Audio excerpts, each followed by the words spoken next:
Apakah orang yang tangannya selalu basah menderita penyakit jantung? Jawabannya, halo Sobat Sehat, jumpa lagi dengan saya Dr. Sung. Dan pada video kali ini, saya akan membahas apakah telapak tangan yang basah itu normal? Tonton setelah yang satu ini.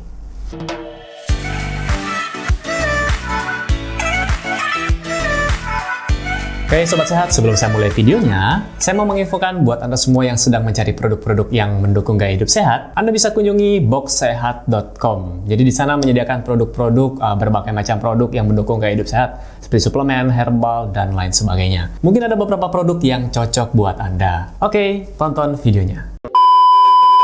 Oke, Sobat Sehat, siapa di sini yang pada saat ini nonton video ini tangannya sering basah atau sering keringatan? Nah, boleh komen di bawah ini. Terus apa yang Anda lakukan kalau tangan Anda keringatan atau basah? Dan pada saat ngapain tangan Anda itu basah? Atau setiap hari atau sering? Mungkin dari pagi sampai malam tangan Anda selalu berkeringat. Nah, silakan komen di bawah dan apa yang Anda lakukan. Oke, saya langsung bahas aja. Mungkin Anda pernah dengar kalau ada orang yang mengatakan kalau tangan sering berkeringat, tangan sering basah itu jantungnya lemah atau punya sakit jantung. Apakah seperti itu? Nah, sekarang saya mau ceritakan pengalaman pribadi ya. Jadi waktu dulu saya sekolah, masih duduk di bangku sekolah, tangan saya juga sering basah atau sering berkeringat, terutama pada saat mau ujian. Jadi lembar kertas ujiannya tuh bisa sampai separuhnya itu basah. Untuk mengakali itu, akhirnya saya bawa kertas kosong waktu ujian ya. Jadi kan dulu ujian cuma pakai pensil bulat-bulat gitu. Atau sekarang masih begitu enggak ya? Itu cuma saya dulu sekolah. Saya pakai kertas untuk alas ini. Ya supaya tidak basah. Jadi yang basah itu kertas yang saya bawa. Jadi lembar ujiannya masih bagus. Nah, jadi caranya seperti itu waktu itu. Nah, nggak tahu sekarang seiring berjalannya waktu, usia juga nambah, untuk keringat di tangan saya ini berkurang. Jadi saya tidak apa-apain, ya waktu itu cuma modal sapu tangan aja, setiap hari saya bawa sapu tangan, atau kalau pada saat ujian ya cuma bawa kertas tadi.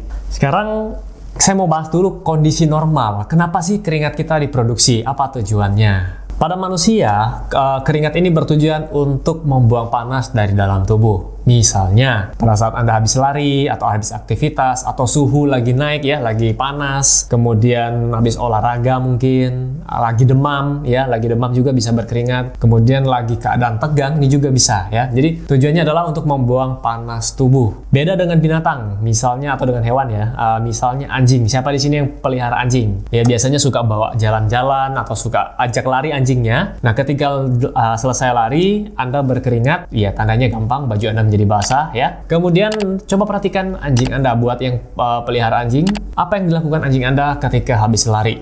Duduk ya.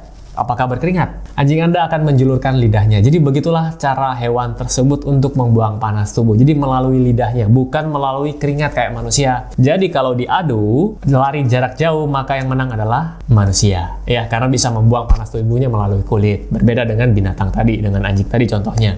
Oke, sekarang pada kulit telapak tangan. Untuk mereka-mereka yang produksinya berlebihan, itu disebut dengan hiperhidrosis. Jadi di kulit ini ada namanya kelenjar keringat ekrin ya. Jadi untuk kulit telapak tangan namanya kelenjar keringat ekrin dan ini tidak berbau. Berbeda dengan yang berada di ketiak, itu namanya apokrin dan itu menimbulkan bau. Untung saja yang di telapak tangan tidak menimbulkan bau. Lalu untuk mereka yang hiperhidrosis, ini mengeluarkan keringat terus-menerus walaupun sedang tidak dibutuhkan. Jadi walaupun tidak kondisi panas, tidak kondisi lagi deg-degan, mereka tetap mengeluarkan keringat yang berlebihan. Nah, ini ada beberapa penyebab dan dibagi menjadi dua penyebab ya. Jadi ada primer dan ada yang sekunder. Untuk hiperhidrosis yang primer itu karena memang dari sananya produk keringatnya itu berlebih tanpa sebab yang jelas atau mungkin di bahasa medisnya kita sebut dengan idiopatik. Kemudian hiperhidrosis yang sekunder ini disebabkan karena ada penyakit yang menyertai. Jadi karena ada penyakit tertentu, makanya salah satu gejalanya adalah tangan menjadi basah atau menjadi berkeringat. Contohnya adalah mereka yang mempunyai penyakit jantung, kemudian diabetes, tiroid, kemudian wanita-wanita yang sudah memasuki masa menopause ya. Kemudian kasus infeksi juga bisa. Nah, kemudian saya akan menjawab pertanyaannya. Apakah orang yang tangannya selalu basah menderita penyakit jantung? Jawabannya tidak selalu. Ya memang salah satu gejala dari penyakit jantung adalah tangannya basah, berkeringat. Tapi bukan berarti semua orang yang tangannya basah, berkeringat punya sakit jantung atau jantungnya lemah. Tidak seperti itu.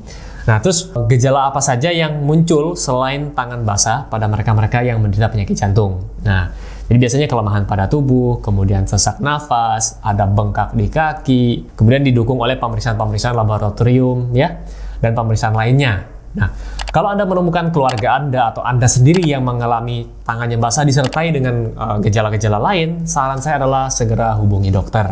Lalu solusinya bagaimana, Dok? Apa yang harus saya lakukan? Nah, jadi gini, buat Anda semua yang mengalami hiperhidrosis sekunder atau karena ada penyakitnya, ya, jadi ada penyakit bawaannya, Anda sebaiknya kunjungi ke dokter untuk diatasi dulu atau diterapi dulu penyakit yang menyebabkan tangan Anda itu basah. Ya, seperti yang saya sudah sebutkan tadi. Tapi buat Anda semua yang menderita hiperhidrosis yang primer atau yang tidak diketahui penyebabnya, ya, jadi tidak ada penyakit yang menyertai tadi, ya, kalau tidak terlalu parah, Anda bisa menggunakan sapu tangan. Jadi, setiap hari Anda akan bawa sapu tangan kemana-mana, begitu basah, dilap. Kemudian, Anda bisa kurangi cemas, kelola stres Anda dengan baik, kurangi cemas. Cemas juga yang berlebih juga bisa menyebabkan, keringat pada telapak tangan. Lalu untuk obat-obatannya sendiri sebaiknya konsultasikan ke dokter. Dokter biasanya akan memberikan obat antikolinergik.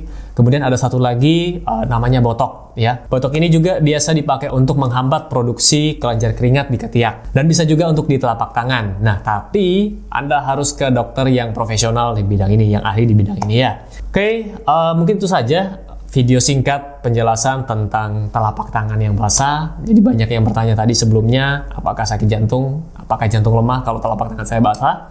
Sudah saya bahas semuanya. Dan buat Anda yang suka dengan video ini, silakan Anda share buat teman-teman Anda. Silakan komen di bawah kalau masih ada pertanyaan. Dan yang belum subscribe, silakan Anda subscribe. Oke, sampai jumpa di video saya selanjutnya. Salam hebat, luar biasa.